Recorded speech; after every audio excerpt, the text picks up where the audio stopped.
У нас сейчас будет опыт номер 1. Мы будем рассматривать каменный уголь через лупу. Возьмите, пожалуйста, лупу. Приблизьте к углю.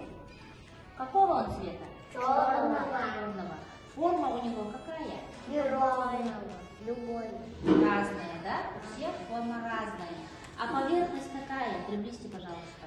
Ровная, гладкая, бугристая, какая? Неровная, да?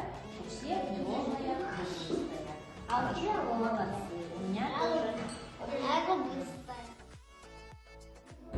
Опыт номер 2. Мы сейчас с вами узнаем, каковы свойства каменного угля. Поглоти его. Он оставляет свет? Да. Он оставляет черный цвет, да? Возьмите в руку. Он какой, тяжелый или легкий? Легкий. Легкий, да? Так, он какой, твердый или мягкий? Твердый. Твердый. Мы сейчас попробуем узнать, дробится он или нет. Твердый. Положите, пожалуйста, сюда уголь. И по очереди, начиная с Валерия, попробуем ударить. Еще раз. Дробится? Да. Теперь дай молоточек Тархану. Дробится? Да. Да. Он сломался. Теперь Миша дай.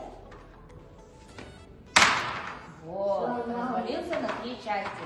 Путем опытов мы проверили, мы узнали, что у нас каменный уголь крошится при сильном ударе.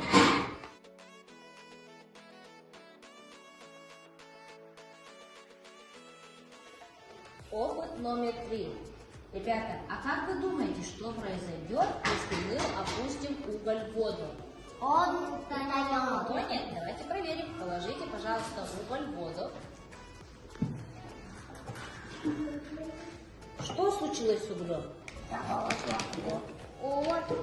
Пузырьки. Пошли пузырьки, да? А почему пошли пузырьки? Потому что воздух. Потому что выходит воздух, правильно. А что случилось с нашим углем? Он утонул. Он утонул. Поэтому какой он? Почему он утонул? Он тяжелый. Правильно, он тяжелый, поэтому утонул.